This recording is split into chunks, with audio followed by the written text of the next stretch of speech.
Ny asa tanana aingava ho an'ny toe-karena iombonana sy maharitra. Izany lohahevitra izany no nentin'ny Ministeran'ny Indostria ny varotra sy ny asa tanana nanatanteraka ireo hetsika hanamarihana ny andro maneran-tany ho an'ny asa tanana. Ny folo Jona tokoa no tapaka teo anivon'ny filakevitra maneran-tany ho an'ny asa tanana ho andro maneran-tany natokana ho an'ny asa tanana.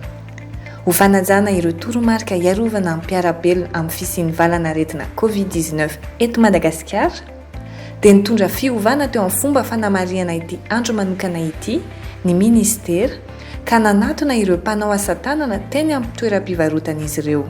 Nisy arak'izany ny fitsidihan'ireo délégationna notarian-dramatoa minisitra Lantso Rakotomalala teny amin'ireo mpamokatra asa tanana. Nandritra io herinandro nifantohana tamin'ny asa tanana io koa dia nisy hetsika isan-karazany. Ny fifamindram-pahefana teo amin'ny Tale Jeneralin'ny Senam, ny fandraisana andraikitra teo amin'ny fanadiovana ny tsena mpanao asa tanana 4 teto Antananarivo, ny fanomezana mari-pankasitrahana ireo mpiary avy ao amin'ny Senam, ny fanentanana manerana ny haino vaky-jery sy tany amin'ny faritra maro, ny fanambarana ny fomba ofisialy ny fisian'ny fifaninanana Prix de l'Excellence Artisanale hiara-mikarakara amin'ny Ministeran'ny Raharaham-bahiny. Ho an'ny Mika, fanamby lehibe ara-toe-karena, ara-tsosialy ary eo anivon'ny fampivoarana ny maha-olona ny asa tanana amin'ny alalan'ny fananana asa mendrika izay isan'ireo velirano napetraky ny filoham-pirenena.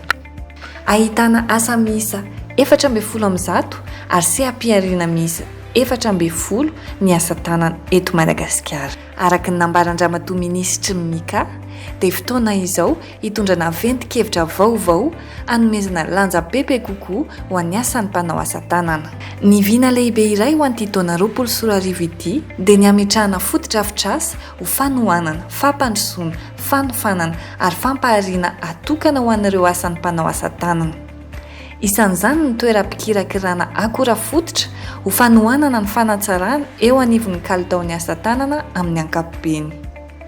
Isan'izany ihany koa ny fananganana ny Fédération des Artisans de Métier izay fototra ampifondronana ireo seha-piariana isan-karazany eo amin'ny asa tanana. Fampiroboroboana ny sehatry ny asa tanana dia fampiroboroboana ihany koa ny vehivavy na ny antsointsika hoe fandraharana eo amin'ny vehivavy na ny entrepreneuriat féminin.